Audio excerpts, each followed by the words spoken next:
धीरेन्द्र कृष्ण शास्त्री कतई संत नहीं है, वह ढोंगी और पाखंडी है। आने वाले दिनों में वह संत समाज के लिए बदनामी और मुसीबत दोनों खड़ा करेंगे, दोनों का सबब बनेंगे।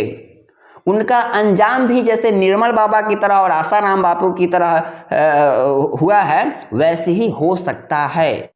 दोस्तों, मूर्ख और विद्वान में क्या फर्क होता है? मूर्ख लोग किसी भी अंधविश्वास को विश्वास में ले लेते हैं और विद्वान लोग विश्वास और अंधविश्वास दोनों को अलग अलग रूप में देखते हैं। यही चल रहा है अभी बागेश्वर धाम में। धीरेन्द्र कृष्ण शास्त्री चमत्कार पर चमत्कार किए जा रहे हैं। भक्तों की नज़रों में तो चमत्कार ही है, लेकिन भक्तों यही चमत्कार सुहानी शाह भी कर रही हैं। देख लीजिए फोटो सुहानी शाह का। ये बड़े बड़े टेलीविज़न चैनलों पर जाती हैं और जिस तरीके से धीरेन्द्र कृष्ण शास्त्री किसी का नाम, किसी के मन में क्या चल रहा है उसके बारे में बता देते हैं, अपने आप जान लेते हैं सवाल, ठीक उसी तरीके से सुहानी शाह भी हर चीज़ बता देती है। आपका नाम बता देती है, आपके मन की बात बता देती है, यहाँ तक कि आपके मोबाइल का पासवर्ड क्या है वो भी बता देती है, अकाउंट नंबर तक बता देती है। लेकिन सुहानी शाह इसे चमत्कार नहीं कहती है, इसे केवल माइंड रीडिंग कहती है। ये अपने कला का प्रदर्शन अंधविश्वास को मिटाने के लिए करती है दोस्तों। लेकिन धीरेन्द्र कृष्ण शास्त्री इसी कला को दैवीय शक्ति बता करके सनातन के आड़ में अंधविश्वास फैला रहे हैं, जिससे अंध भक्त अंधविश्वास को विश्वास में मान करके बाबा को ही भगवान मान रहे हैं। ऐसे बाबा के बातों को चिमटे में भी आना गलत होगा। मेरी बात पे दोस्तों यकीन न हो तो आप जिस तरीके से धीरेन्द्र कृष्ण शास्त्री प्रदर्शन करते हैं, सुहानी शाह का भी यूट्यूब पर ढेरों ऐसा वीडियो आपको मिल जाएगा। एक बार आप उसे ज़रूर देखिएगा, यकीन आ जाएगा मेरे बातों पर दोस्तों। दूसरी बात यह है कि धीरेन्द्र कृष्ण शास्त्री जब से विवाद में पड़े हैं, अब बाबा भी दो खेमों में बट गए हैं। एक बाबा है जो उनको सपोर्ट में खड़े हैं और दूसरे बाबा ये हैं धीरेन्द्र कृष्ण शास्त्री को कह रहे हैं कि धीरेन्द्र कृष्ण शास्त्री कतई संत नहीं है, वह ढोंगी और पाखंडी है। आने वाले दिनों में वह संत समाज के लिए बदनामी और मुसीबत दोनों खड़ा करेंगे, दोनों का सबब बनेंगे। उनका अंजाम भी जैसे निर्मल बाबा की तरह और आसाराम बापू की तरह हुआ है, वैसे ही हो सकता है। ये बात कोई आम आदमी नहीं कह रहा है दोस्तों, बल्कि संत समाज ने कहा है। ये माघ मेले में वहाँ मौजूद दंडी सन्यासियों ने ऐसा कहा है। दंडी सन्यासियों ने उन्होंने दोस्तों ये भी कहा है कि जिसके पास इस तरह के शक्तियाँ होती है वह उसका उपयोग जो है वह देश के लिए, समाज के लिए, कल्याण के लिए किया करता है, न कि मार्केटिंग करता है, प्रचार के लिए ऐसा करता है।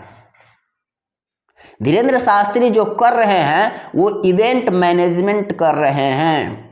वह जिस तरीके का इवेंट मैनेजमेंट कर रहे हैं दोस्तों, ऐसा कोई संत कतई नहीं करता है, ऐसा दंडी सन्यासियों ने कहा है। इन्होंने धीरेन्द्र शास्त्री के चमत्कार को मानने वाले अंध भक्तों को भी चेताया है, आड़े हाथ लिया है। कहा है कि सीधे तौर पर अंधविश्वास और जादू टोना को बढ़ावा दे रहे हैं धीरेन्द्र शास्त्री। विज्ञान के दौर में ऐसा कतई नहीं होना चाहिए कि वह श्रद्धालुओं की भावनाओं से खिलवाड़ करे।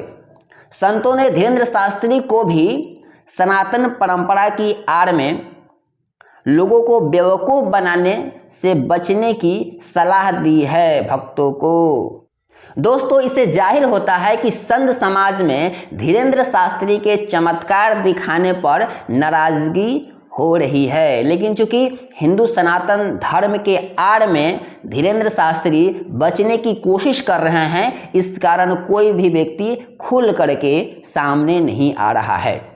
कल वीडियो में मैं आपको दोस्तों बताया था कि सनातन के पहले गुरु आदि शंकराचार्य अभिमुक्तेश्वरानंद सरस्वती ने धीरेन्द्र कृष्ण शास्त्री पर कठोर जिस तरीके से विरोध किया था, आपने वो वीडियो यदि आपने नहीं देखा है तो वो वीडियो आप ज़रूर देख लीजिएगा, हमारे यूट्यूब पर चैनल पर मौजूद है।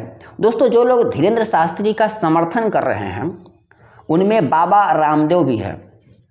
ये वही बाबा है जो कहा करते थे कि जो बाबा अंधविश्वास फैलाते हैं, ढोंग आडंबर करते हैं, बाबा रामदेव उनका विरोध करते हैं, ये दावा करते थे। और ये खुद ही क्या कर रहे हैं, आप पहले ये वीडियो देख लीजिए दोस्तों। स्वामी रामदेव एक ऐसा सन्यासी है जो सार्वजनिक तौर पर ढोंग आडंबर पाखंड और अंधविश्वास से लोगों को बचने के लिए उनका आह्वान करता है, उनको जगाता है कि तुम कहां अंधेरे में सोए पड़े हो। और भी बहुत से सन्यासी हैं, लेकिन जिसकी लोक प्रसिद्धि हो, अब तो हो गया, मैं क्या करूं, भगवान ने कर दिया ये काम, ये भगवान का विधान कि करोड़ों लोगों ने मुझे मान लिया। जब किसी व्यक्ति के प्रति करोड़ों लोग आस्था रखने लगते हैं तो कहता भाई हम क्यों पंगा मोल लें इन ज्योतिषियों से, पाखंडियों से, ढोंगियों से। हमने कहा हम पंगा मोल लेंगे सत्य के लिए, धर्म के लिए, सच्चा धर्म बताएंगे। धर्म के नाम पर जो धंधा कर रहे हैं, धर्म के नाम पर जो भ्रम फैला रहे हैं, उससे भी देश को बचाएंगे। अब क्या कर रहे हैं दोस्तों ये बाबा रामदेव, अब विरोध नहीं करेंगे धीरेंद्र शास्त्री का पाखंड फैलाने के लिए। दोस्तों, जहां खीर वहां फिर। ये बाबा रामदेव जो है ना, इवेंट मैनेजमेंट में माहिर आदमी है, समय के साथ मुखौटा बदलने में माहिर है। रामलीला मैदान में सलवार कमीज पहनकर जिस तरीके से प्रदर्शन किया था आप तो जानते हैं ना, वही बाबा हैं ये। दूसरे एक और कथावाचक हैं देवकी नंदन जी। इन्होंने सनातन के नाम पर धीरेंद्र शास्त्री का समर्थन किया है, लेकिन कई बार ये भी खुद विवादों में रहे हैं।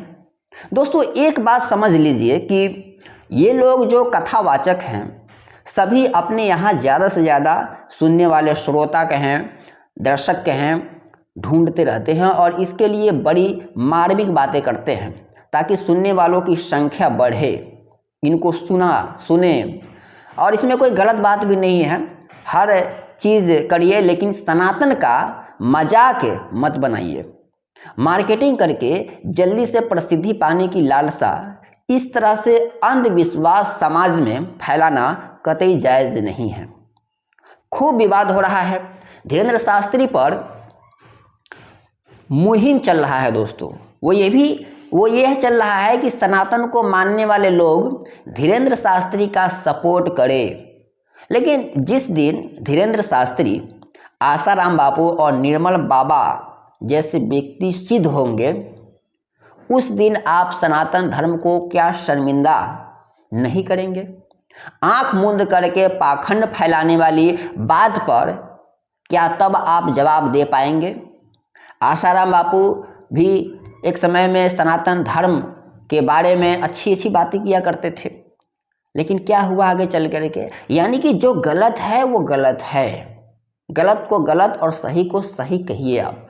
इसलिए देश में पाखंड का विरोध कीजिए, न कि उसे बढ़ावा दीजिए। साइंस के दौर में दोस्तों, पाखंड का चश्मा हटा करके विश्वास और अंधविश्वास के अंतर को देखिए और सच्चे धार्मिक व्यक्तियों की पहचान करके उचित सम्मान दीजिए। दोस्तों, आज की वीडियो में बस इतना ही। मैं हूं नवीन और आप देख रहे थे न्यू भारत NB। दोस्तों, यदि हमारा वीडियो आपको पसंद आया हो तो लाइक कीजिएगा, शेयर जरूर कीजिएगा, चैनल को सब्सक्राइब करके बेल आइकन भी दबा दीजिएगा। नमस्कार।